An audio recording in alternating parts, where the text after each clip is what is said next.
Благодарам, господине Джафери. Добро утро, почитуван технички премиер. Навистина се наоѓаме во една парадоксална ситуација да во овие рани утрински часови на некаде 48 часа пред распуштање на собранието и на самиот вовед во новите парламентарни предвремени избори ние дебатираме тука веќе со денови, може да се каже, и со ноки, за ни повеќе ни помалку предлог за разрешување на технички министер, и тоа технички министер предложен од опозицијата. Јас ќе потсетам, господине Джафери, и вас. Вие велевте дека 12 февруари распишувате предвремени избори. И тоа е бетон. Денеска е веќе 15 февруари. Се уште во Македонија нема распишано предвремени парламентарни избори. А сме присутни и гледаме еден сериозен политички циркус. Сериозен политички циркус за кој што се сведоци сите граѓани на Република Македонија без разлика на нивната национална припадност или било каква припадност. И ако до пред 2 дена мислевме дека причината за некакви се алиби за одложување на изборите е само законот за јавното обвинителство, ние денеска забележуваме дека тоа било цел пакет.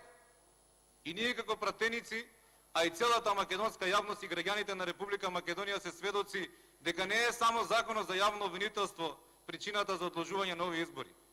Туку тоа е само една алатка за можно пазарење, а и суштинско пазарење на политичките субјекти во собранието на Република Македонија за давање на глас за донесување на овој закон за јавно обвинителство, а при тоа барање на други причини во однос на овој закон. Па така, ние веќе имаме предлог закон за лични карти.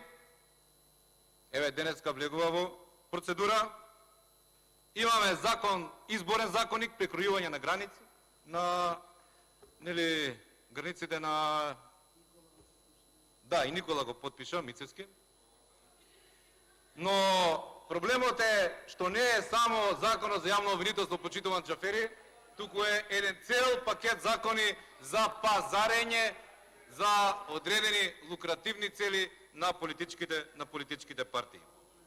И сето тоа го правите без подршка и без обезбедена подршка на најголемата опозициона партија.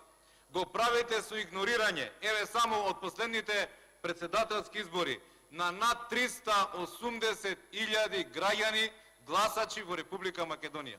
380.000 гласа на последните, пред не цела година, председателски избори го дадоа гласот за десната партија, за ВМРО ДПМН и целата коалиција. Тие ги игнорирате и без нив.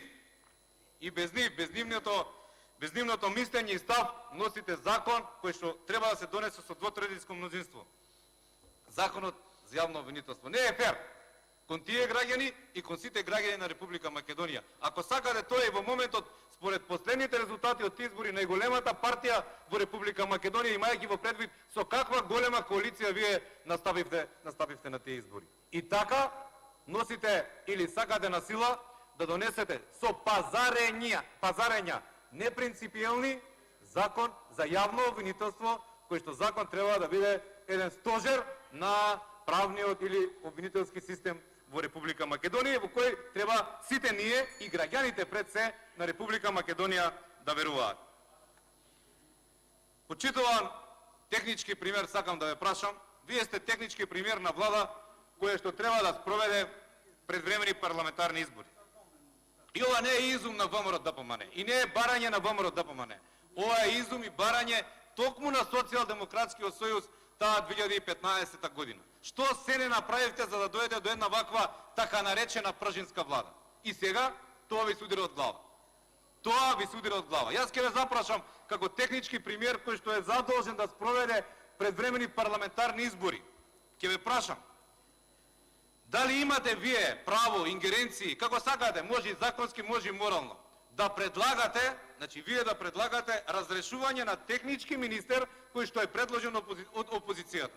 И со што тој технички министер, кој што е во вашата влада како техничка влада, придонесе за нарушување на изборниот процес во Република Македонија. Дали тој влијаеше на, не знам, избирачкиот список? Дали влијаеше на медиумите во однос на изборниот процес? Еве ве прашувам многу конкретно. Тоа се оние елементи или дел од оние елементи кои што влијаат на еден фер демократски процес, изборен процес во Република Македонија. Немате аргументи во однос на тоа, а предлагате разрешување на почитуваната министерка Мизраки. Ќе ве запрашам исто една работа.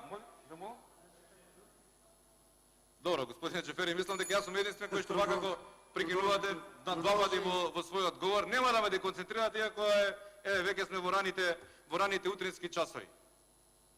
Сериозно вие, како технички премиер, го загрозувате легитимитетот и кредибилитетот на овој изборен процес. Зошто? Затоа што на средина на вашата влада вие предлагате разрешување на технички министер од опозиционата партија. На средина, ако сакате популистички да ги гледаме работи или тесно партиски, тоа на нас како ВМРО ДПМН, верувајте ни носи поени. Но ако размислуваме од аспект на држава, верувајте дека сме во минус. И ние, и вие, и државата Република Македонија. Не знам дали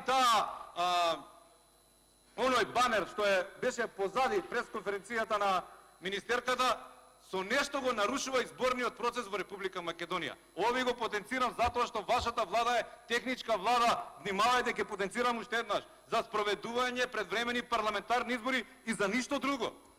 Апсолутно за ништо друго. Добро, вие може да се смеете или да се колку сакате и како сакате. Јас така го разбирам. И така е дефинирана вашата функција и функцијата на сите чинители во таа техничка влада. Вие го баравте тоа 2015 година.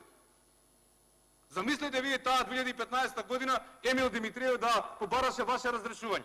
Што ќе беше ова тука? Или на господјата Фросина Ременски? И гласавме.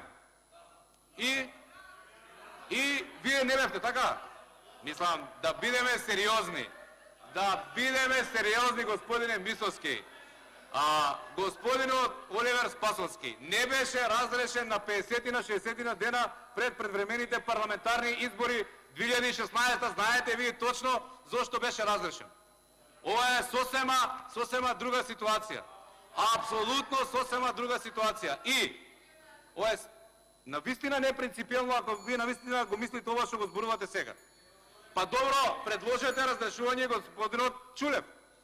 Предложете го, може да го разрешите, имате вие колку ви треба, 80. Утре ако ви затребаат 85, може би ќе направите 85, ама не е фер спрема граѓаните. Тоа сакам да ви кажам. Игнорирате близу 400.000 гласови. Македонци, албанци, турци, бошњаци, срби, власи, роми и останати кои што на последните пред не цела година, не е смешнова, вие бегате од легитимитетот на граѓаните и го понижувате легитимитетот на граѓаните. Пред не цела година го дадува гласот за Гордана Силјановска-Давкова. И вие ги игнорирате. И со законот за јавно обвинителство, еве и сега со овој предлог за разрешување на господјата Мизраки. Правите преседан. И овој преседан ќе ви судри на вас од глава. Вие баравте пружинската влада, сега вие бегате од пружинска влада. Нема мандат премиерот кој што или председателот на влада задолжен за спроведување на предвремени парламентарни избори, така наречениот технички премиер, нема мандат, морален барем, да предлага разрешување на технички премиер, технички министер, се извинувам, кој што е предложен од опозициона партија. И со тоа мора да се соочите и еднаш за секогаш. Да ги почитувате граѓаните, да го почитувате гласот на граѓаните, да го почитувате легитимитетот, не само ваш, и на опозицијата. Ние мораме заеднички да градиме држава. Не може едни гласови да вредат, другите гласови да не вредат. Пак ќе кажам, секогаш сакате со бројки да носите закони кои што налагаат 61 пратеник или еве двотретинско мнозинство 80 пратеници. Не е во бројки вистината во политиката. Тука треба да имате легитимитет. 400.000 граѓани ги игнорирате. 400.000 граѓани. И тоа кога тогаш ќе ви се удри од глава. И тоа не е добро за градење консензус и за градење едно сеопшто општествено помирување во Република Македонија, кое што им е потребно. И тоа не утре, денес е потребно да